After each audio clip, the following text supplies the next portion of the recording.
Hello, hello, hello, and welcome back to another episode of Kicking It With KeKe, Life, Love, and all that other stuff. I am your host, Kiki Chanel, award-winning author, lifestyle blogger, and owner of 19 Lifestyle Magazine. I am here with a very special guest today. I have been following him on social media for a while now, so to have him here is truly a delight. But you guys know how I like to do. I like to give my guests the opportunity to introduce themselves. So I am going to turn it over to him. So, Bishop, thank you for coming to kick it with me today. Tell the people who you are Oh, and listen, what you I'm kicking it with KeKe, so listen. I'm amazing. I feel amazing. Number one, do. I am so glad to be with you today. Thank you for having me, Bishop Kevin Foreman. They call me the People's Bishop because I love the people that I'm connected to. I genuinely want to see people get results in their life. I think the gospel. Not I think the gospel is good news, and the good news is the bad news is wrong. So for me, it's about a 360 transformation every area of people's lives, not just faith, but finances, fitness, family, future, etc. So to me, that's what I'm all about. So everything I do, the underpinning of it is about changing lives. So that's being an author, it's about writing books to change lives. A philanthropist, it's about using money in a constructive way to change lives. An entrepreneur, business owner, it's about using my for-profit businesses and companies that I acquire to change lives, create jobs, create economic impact. If it's as a pastor, it's about building a church that's multicultural, multi-generational, that's about changing lives. Everything I do, the underpinning is about changing lives. And so to me, if it doesn't change lives, I can't get with it. I love that. Listen, and when you were saying all those things, I was like, that is like for 19 magazine, my magazine, everything that you talked about, the fitness, finances, faith, all of those things, that is the overall purpose of the Oh, magazine. come on. Wow. Yes, Wow. it's all about lifestyle changes for the Yes. better. Yes. Yes. And that's the I name of the want to, I game. want to, I want to get into the people's bishop. Like, Let's go. why that phrase? Yeah. How, where did it come from, and why did you? Well, how did you know that that was a part of your purpose? Such a good question. So the joke is this. I came out of my mom's room with a Bible and a briefcase. Like I came out with this affinity towards spiritual things and this affinity towards business and entrepreneurial being industrious. And some people see those two things as separate. Like if you're going to be, spiritual, you can't be successful. You're going to be successful, you can't be spiritual. And that's not true. In the scripture, we see scriptures like Revelation 5:10. I made you kings and priests. That's spiritual and successful. And one man or one woman, two realms. And it actually comes from this guy in the scripture named Melchizedek. He was king of Salem and high priest. He was both. And interestingly enough, just for those that like to get into the nuts and bolts of it, that's the priesthood that Jesus lineage is of. So all of us should embrace the concept of I can do both. It's not either or, it's both and. So when it comes to that, I've always thought that way. And so in ministry, that whole moniker, the people's bishop, it was really from the people. The people said, I mean, we see pastors and there's tons of pastors, and I don't knock anybody for what they do, but I've discovered that some people love crowds, but they don't really like people. They love Mm. crowds, but they can't really stand people. And I'm different. I love people. My whole life has been spent pouring into people. When I was a kid, I would be, I was just different. So I like was the student council president, and I would like walk around with an entourage of cabinet secretaries at middle school, checking on kids. You good? You good? Everything all right? Y'all good? Y'all need something? What's going on? You got a problem? And then I go into the principal's office with my team. Yeah, we need to meet with the principal. We got some things we need to address. Like, I just was different. And so I've always looked out for people. And I think it's because growing up, I have an amazing mother. She's my biggest fan to this day. But my stepfather, he was an abuser. He was physically abusive to her, mentally abusive, verbally abusive. He was a womanizer, cheater, like all of the things you look at and say, like, don't do that. He was that man in many ways. And sometimes God will give you the gift of what not to be. He'll show you what not to do. And that's what, in many ways, his life was to me. So that made me very protective and very paternal over my brother and sister, very protective and even paternal with my mother. So I was never asked to do that. There was just something in me that was like rose up as a protector. And I think that really has just transcended through all of my life for everything I do, no matter if it was the for profit side or the ministry side, all of it was always about let's care for people. So that's where it came from. I love that. I love that. And I was reading something that was sent over by your team, and you have this quote that says, "We don't work to make a living. Yeah. but rather live to make a giving. Yeah. Let's talk about. I love that because Yeah. I'm all about giving back, and I Yep. don't like crowds, but I love people. A Hmm. lot of people don't think that I'm as friendly as I am because Hmm. everybody can't see that side of you in the Yeah. beginning because they can take it as weakness or that you are easily to finesse, if you will. Yep. But let's talk about that saying that you have. Yeah. It's really the mantra of my life. Like I believe that. And I saw, again, going back to my mother, saw and see, my mom, she's an amazing giver. And I would see her give and do things for people. And I'd be like, we probably need to not be doing that, like, right now. But I watched how she would be blessed as a result of that. And then I saw the principle, and I saw the principle work for me. Like our increase comes from what we release. It's not leaving your life, it's leaving your hand. It goes to your future to prepare something greater for you. So, a lot of people say, well, you shouldn't give to get. Well, I mean, that's actually not a biblical principle to not give to get. Literally, it says Luke 6:38, give, and it shall be given back to you. So you should give to get, but the getting isn't the main focus. The giving is the main focus. And then you create a life where you're never in lack because you've always released. You create a life where you're always in abundance because you've always released. And so to me, that principle is so true because when I look at the things that we've been able to give, and I've been able to give throughout the years, I look at the lives that were impacted, but then I can always see how that thing continues to pour back into me. One quick example. I lost, now it's like 120 total pounds that I've lost, but initially it was like 95 in the first 3 months and then like 20 pounds after that. And so naturally, you can't fit your old clothes. So I was like, what am I going to do with all these clothes? So part of me was like, okay, well, I'm not going to have all this stuff tailored. That's just going to be crazy. I mean, suits and stuff that I've been building up for years. So I said, okay. And no joke, I was driving down the street when we were still in Denver. We've just recently relocated and moved our headquarters here to Atlanta, but we were in Denver and I was driving down the street and I said, okay, well, maybe I, put this stuff on consignment or something like this. Is a lot of clothes. I've been building the wardrobe for years. Like, this is nice stuff. And I literally heard God say, give it all away. So you know what we did? I gave it all away. We did, it was around Thanksgiving time, and we did something called Thanksgiving Throwdown. And we bust in a lot of men, young men that were in transition, whether it was just life transition or transition out of prison or jail or whatever it might be. We were in transition. We bust them in, we fed them, and then we literally, and it wasn't just me, I invited everybody to join me. And I said, listen, we're going to give them good stuff. Just because they're in transition doesn't mean that they deserve less than. And it doesn't mean that they are people that are less than. They're just in transition. And everybody is going to have times of transition in life. It just may Absolutely. not look the same. I had the privilege of putting the suit. Many men have never wore a suit. 50, 60, 70-year-old men never had a suit on. Didn't know how to tie a tie. So I turned into, after church that day, I turned into like the stylist. I was saying, no, let's get you with this one. I got putting the suits on them, getting suited, getting them booted because I had to give away all my shoes, all my, I gave away everything. I literally Mhm. started over from scratch with one suit, one pair of jeans, and one shirt, and a few pairs of shoes because I didn't realize how much fat our feet carry. So I had to give away a lot of shoes too. Mhm. And I look at that, and to this day, that was 2013. It's 2025, the time you and I are having this conversation. I have not bought one article of clothing in that time. You know why? Because from that day that I released, brands, people I've never met, companies, send me stuff, nice stuff, and say, wear this for us. And so I have not had to, in 12 years, buy an article of clothing because that one act of release, I don't work to, or I don't make a living from working. I make a living from giving, and we make our living from giving. And so that principle is exactly what I've seen play out in my life. So I've seen it work too many times to believe anything different. I love that. I love that. And that was a word for me. That was something that Yeah, I needed to hear yeah. because I'm a giver and I've always felt like I've been taken for granted or taken Mm, advantage of.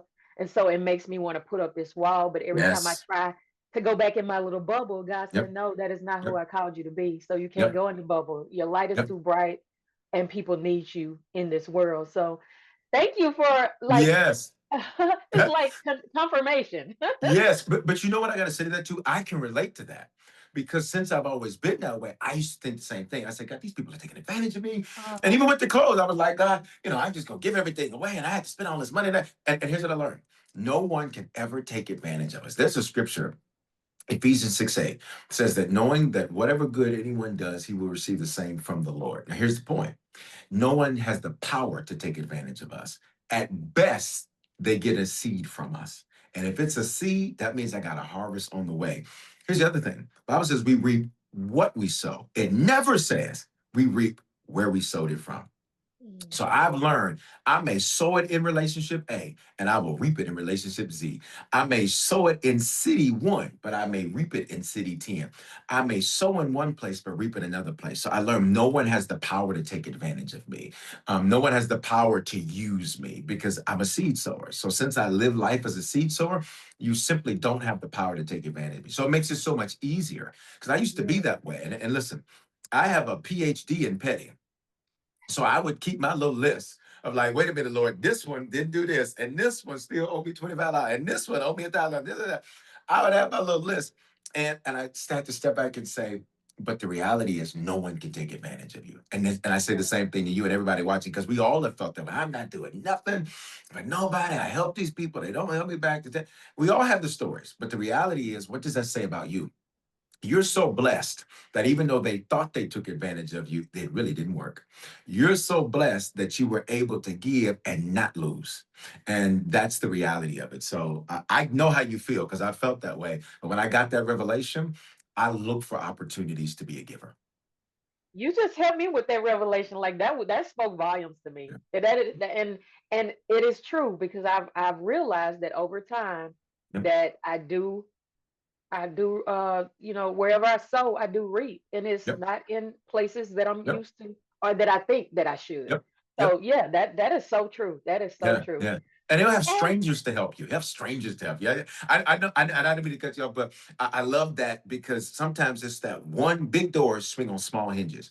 Sometimes it's that small hinge that's keeping the door from opening for us.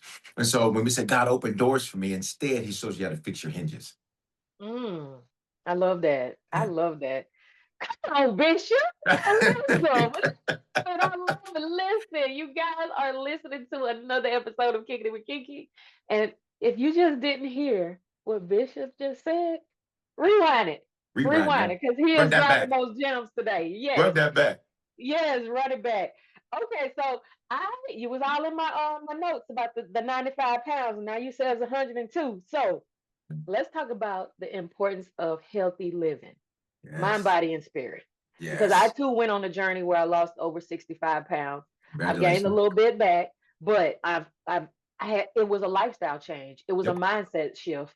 I Yep. had to realize that my body does not digest certain things anymore. It's too Hmm. painful to ingest Hmm. those things. So Hmm. making a conscious decision to want better for yourself because we only have one body Yeah. and we have to be good to that body. So how did the fitness journey come about? Such a great question. So I had always been, so born in Denver, raised in Memphis, and I say that to say, in the South we eat a little different. We Uh-huh. eat biscuits and cornbread and and all of I'm in that. Louisiana, so I Oh, get it. okay, you understand. You understand. Up the street, and so I was always, what do they call it? You used to call it stocky. And so I carried it like a middle linebacker. So I kind of looked like I played for the Chargers or played for the Falcons or something, or the Saints. I look like a linebacker. So, but I remember one day I said, I want to live a long, healthy life. And I said, I don't like the fact that after preaching the two morning services and getting home, I'm tired. Mhm. And like, I'm like, "Hi, y'all, that's my after church slumber. Like, don't bother me for the next rep." I said, I should be able to finish preaching and like go jogging, go running, go exercise, go do like, go. Life is to be lived.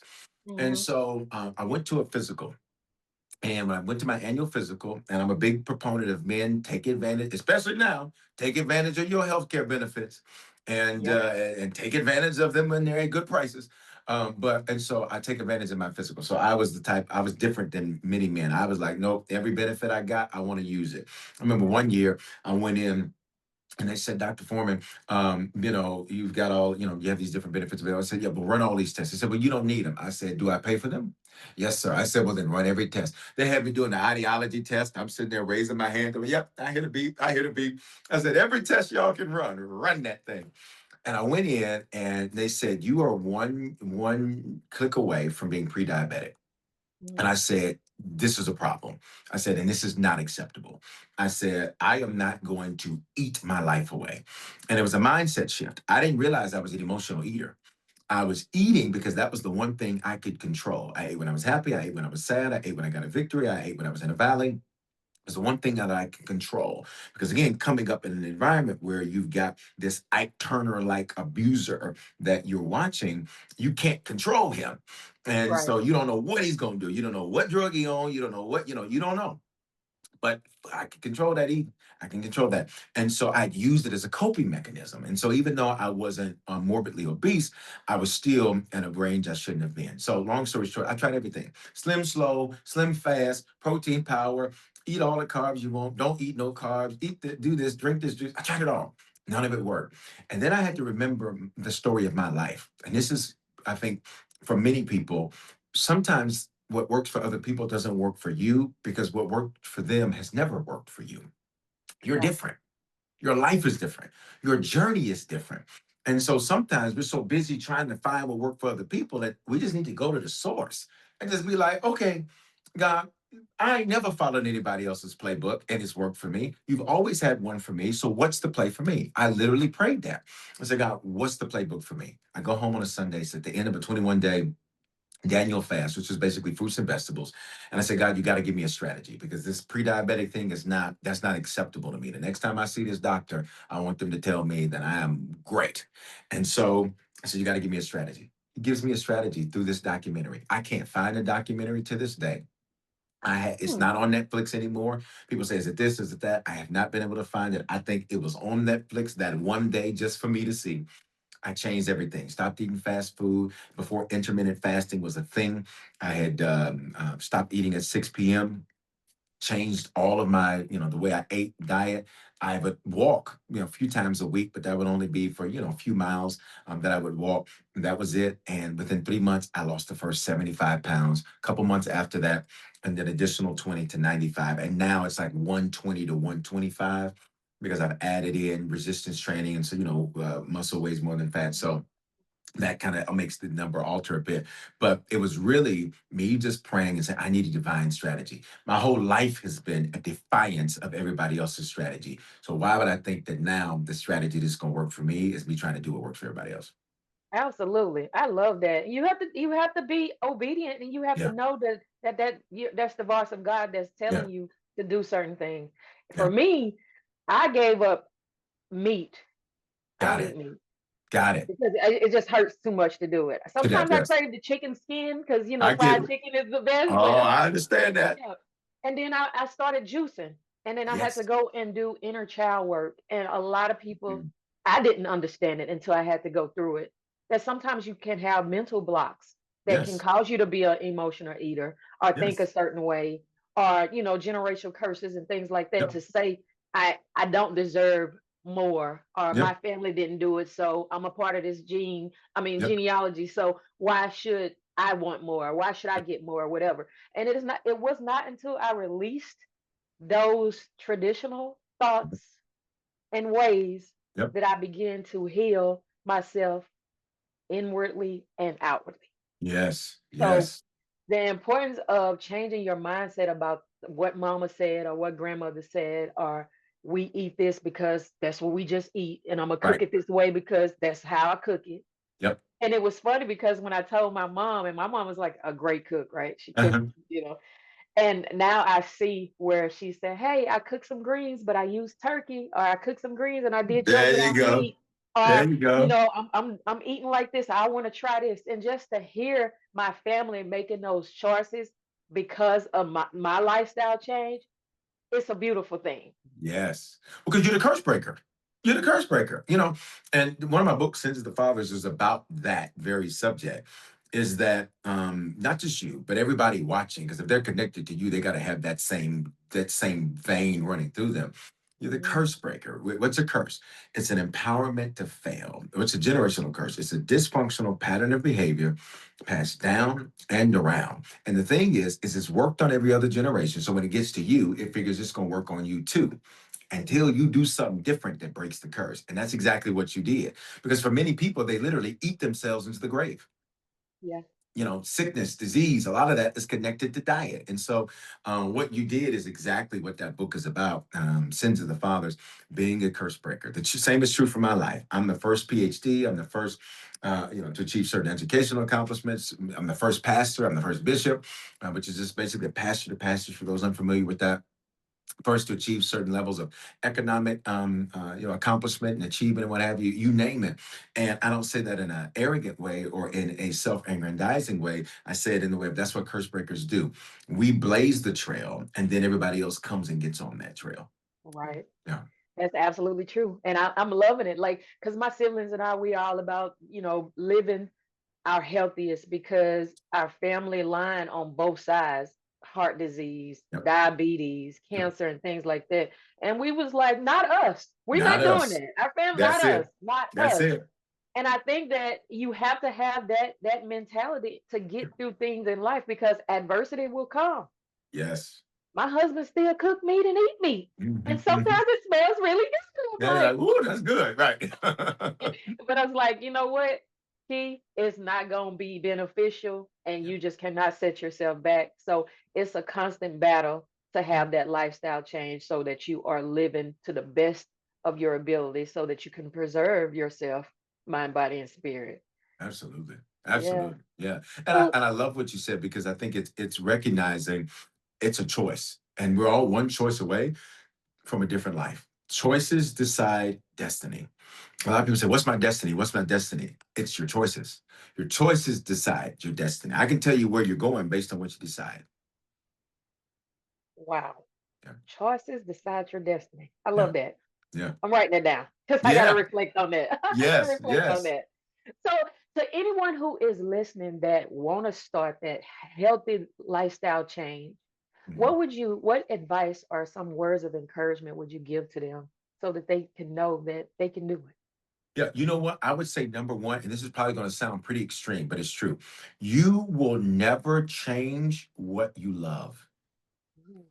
So you have to hate the old version of life and the old version of you. When I say hate, I use such a strong word. Straight just means hate just means strong aversion to. It just means I don't want that anymore.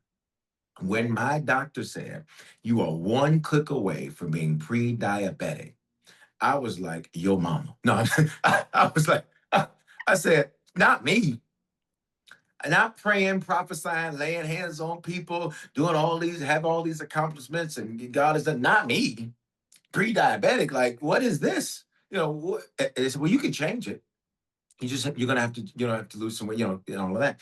And so I immediately began to say, I do not like this version of myself in its current form. So I have to change it. And I think for many people, you will never change what you tolerate. You'll never change what you love. So you have to say, this is no, like you just said about you and your siblings, not us. You have to say, this is not going to be my life. And literally, when Right. I made that decision, I was open to being able to receive. Sometimes there's answers that God holds, and He holds the answer not because He's being vindictive or spiteful, but because you're not actually ready to receive the answer. The answer will be right in front of your face, and you won't even, you'll say, it couldn't be that. It couldn't be that. It's you heard that story of the gentleman and where he's, the city's flooded, he's on his roof, the Come on. water's rising, and Both come. a boat. He says, "Lord, please save me." A boat comes. He says, "Nope, I'm waiting on God." A helicopter comes, drop the ladder. Nope, I'm waiting on God. Water keeps rising. He eventually dies, and the man says, when he gets in front of God, God, I pleaded to you, I prayed to you, I asked you to save me, and you did nothing. He said, I sent a boat and I Hmm. sent a helicopter, and you ignored both. The same is true for us. Many times there's answers where God says, you're not actually ready for your answer because you love your present too much. You're not actually ready for your answer because you love the way you're doing it. So I had to learn I do not like that previous version of myself. This has to change. And when I was in that place, I was open and ready to do something different. And I did it cold turkey. Mm. Like that was a Sunday night. And I was a Hmm. fast food. Let me show you how deep it was. I was a fast food connoisseur. My Hmm. schedule has always been full. I travel a lot. I do a lot. I lead a lot. I have a lot. It requires my oversight. And so that was my life. You name the fast food restaurant, I'd tell you exactly what the meal was. You'd say Burger King, I want the number six, chop it in half, add mayo, add extra cheese, add onion, add fries and onion rings mixed together with a Coke Zero, because I thought I was really doing something with the Coke Zero. With the Right? zero, right? Yeah, yeah. I was like, oh, I'm really doing something now. And so you name it. So that was my life. I would normally eat, you eat late and then go to sleep. You eat at 10:30, 11:30, and then, 30 minutes later, an hour later, you're going to sleep with, 3,000 calories on your stomach, right? So I had developed some really bad habits. But that day, cold turkey, I got the information. I said, I'm immediately making changes.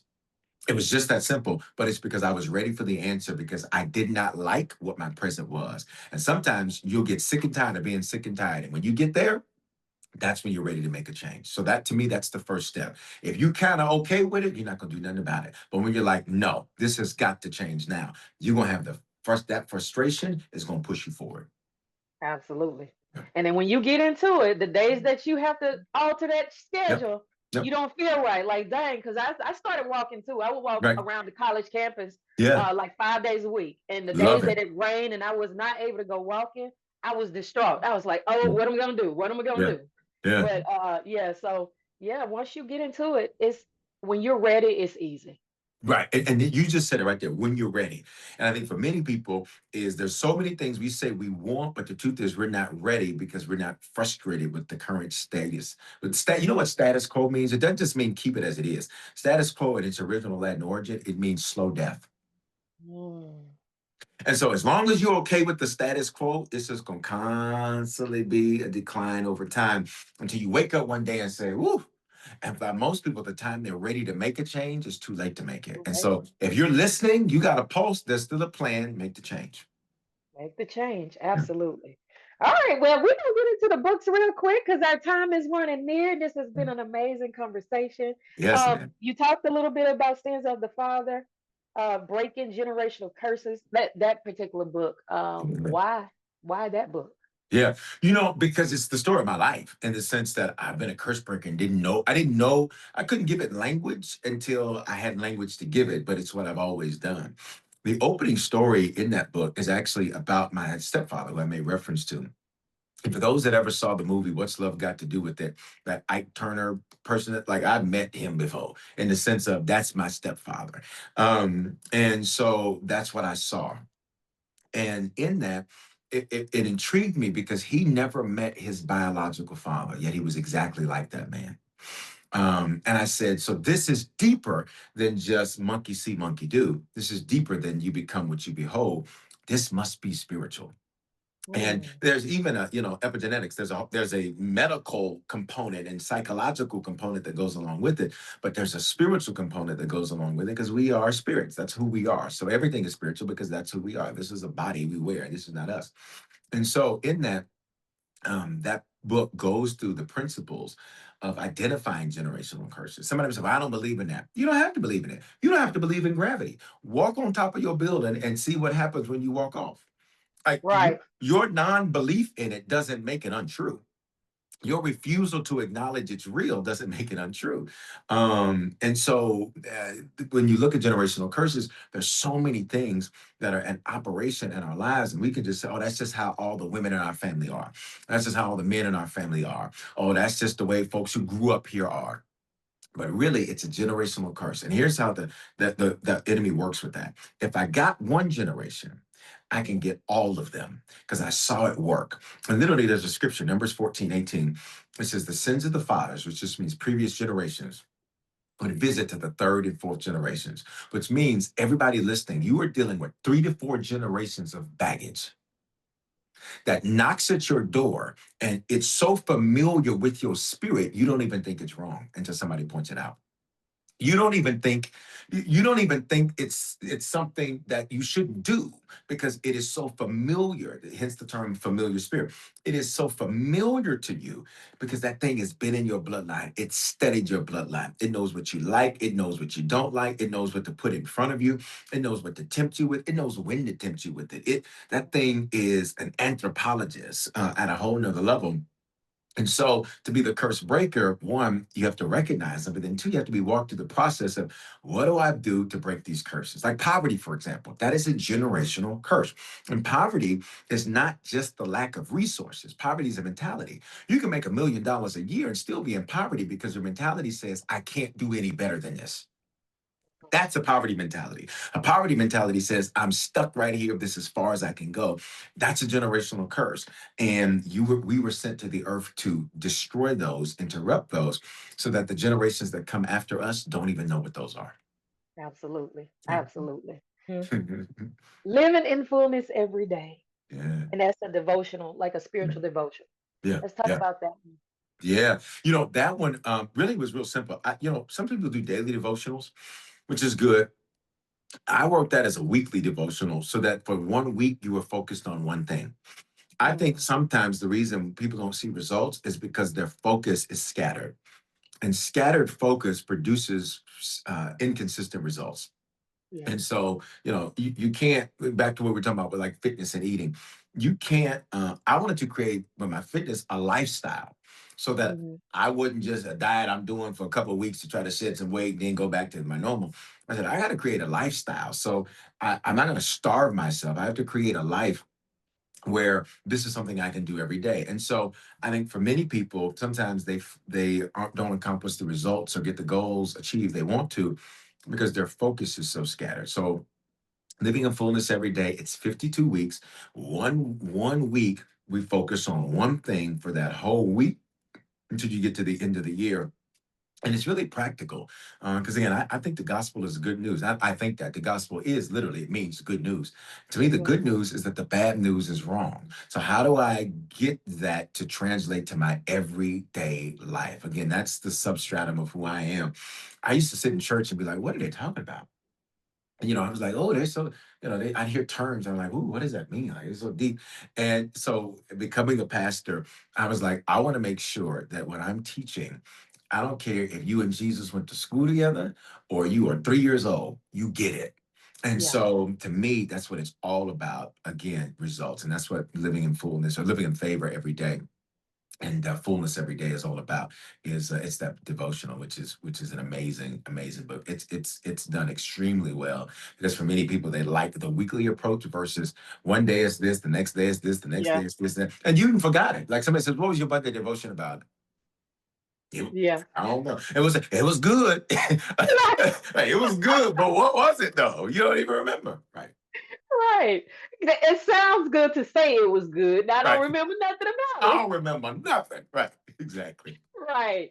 And then um making money moves, the art Yeah. of getting your finances in order. I Yeah. think this one is a must read for everybody, Mhm. especially in the climate of this society right now. Oh, yes. Oh, yes. I wrote that book after. So by the time I was 21 years old, I had built Denver's simultaneous ministry from 12, but I built Denver's largest Black owned real estate finance brokerage, a mortgage company. Was doing really well. And over the weekend, not just my company, but the industry collapsed. And I kind of felt like, you ever seen New Jack City with Nino Hmm. Brown? I Hmm. felt like Nino Brown. I wanted to walk into a meeting with a Rottweiler and all black, and all of my team sitting around the table and stab somebody in it. Like, I said, what happened? And the entire industry collapsed. It wasn't just our company. And over the weekend, I went from a business that did more in revenue monthly than most people do in a lifetime to nothing. And Hmm. so I just opened a brand new office. I just hired a bunch of new people. And I would always hire people who were typically disenfranchised, marginalized, that others would overlook to give them an opportunity to show that you could build a great life and a great business and a great income. And so the industry collapsed. And so I said, okay, God, what am I going to do? Like, I'm a faithful giver because I believe we talked about that. So I'm a faithful tithe. I'm like, why am I even here? I Hmm. am a faithful giver. How did I get here? Like, I shouldn't be here. But sometimes you have to go through a valley so that you're anointed for future victories. And when you go through something, It anoints you. What's that? It gives you grace. It gives you favor. It gives you supernatural. It's like a cloak goes around you. Like, you had chicken pox once, you can't get it again. It's the same thing. There's some things you go through, and I'm going to get so much out of that. I can't go through that again. I'm Hmm. anointed for that. And so literally went through that journey. And I said, God, if you show me how to get out of this, I will tell everybody how you did it. And that's what that book is. The lessons I learned from a peak to a valley to a much higher peak. It's literally the story of taking nothing and turning it into something multiple times because I know how to do that. And so, to everybody watching, never be afraid to be back at one. Never be Mm. afraid to be back at square one, day one, relationship one, month one, whatever. Never be afraid to be back at one. That book walks you through it. We talk about business principles, money principles. I gave my way out. I talk about how I was an active giver during that time. And to most people, they say, well, shouldn't you have been saving your money? Yeah, that's conventional wisdom. But conventional wisdom gets you conventional results. I needed Right. supernatural results, not Yeah. conventional results. That book, that was the first book I wrote. I wrote it during a blizzard in Denver because every lesson, we had like a 3-day blizzard, couldn't go anywhere. So I typed that book out in 3 days and I said, every lesson I learned, let me put it in this book. And that's what that book is. I love it. I love it. So how can listeners get your books? Where are Yeah. they located? Amazon and then bishopforeman.com, Foreman.com. And there's others too. Evolutionaries is in there, Unlocking the New You. The newest release, which you breaking the scoop, the newest release is called History Makers. And it Ah, literally is, it's not even officially out, but it is live though on Amazon and our website, bishopforeman.com or Amazon. But, so many great books. And I write my books for people who love to read. So there's a lot of meat, and then there's people who don't like to read, so they're short. So they're not okay. extremely long, but they are Mhm. full of great content. So whether you love to read or you're like, I don't like to read, they're gonna fit you no matter where you're at and give you the tools you need. They almost read like checklists. Like, okay, here's what to do. I don't just want Mhm. to hear a bunch of fluff. Tell me what to do. Right. Yeah. I love it. I love it. And this information will be listed, guys, so you don't have an excuse not to go and get these books. Get the ones that resonate you. Get them all. Hey, we supporting over here, all right? Yeah. Yeah. So, Bishop, thank you for coming to kick it with me today. Thank This has you. been amazing. Absolutely. Do you have any closing words or remarks or anything to pour into the listeners today? You know what? I just want to say to you first, thank you again for having me too. Thank you for creating conversations like this. A conversation can become a catalyst that leads to life transformation. One little thing that is said and that can be innocuous to you, it can change somebody's life. I am proof of that. One conversation I had in 10 minutes changed the whole trajectory of my life when I was 16 years old. I'm the people's bishop today because of one conversation that lasted less than 10 minutes when I was 16 years old. I say to you, thank you for creating these conversations and giving everybody an opportunity to hear information that's going to lead to transformation in their lives. I say to this last thing to everybody, if you still got a pulse, there is still a plan. Your best days are not behind you, they are here and they are ahead of you. Absolutely. With that being said, you guys have been listening to another episode of Kicking It with KeKe. I am back every Thursday with a new episode. Until next time, purple hugs. Later.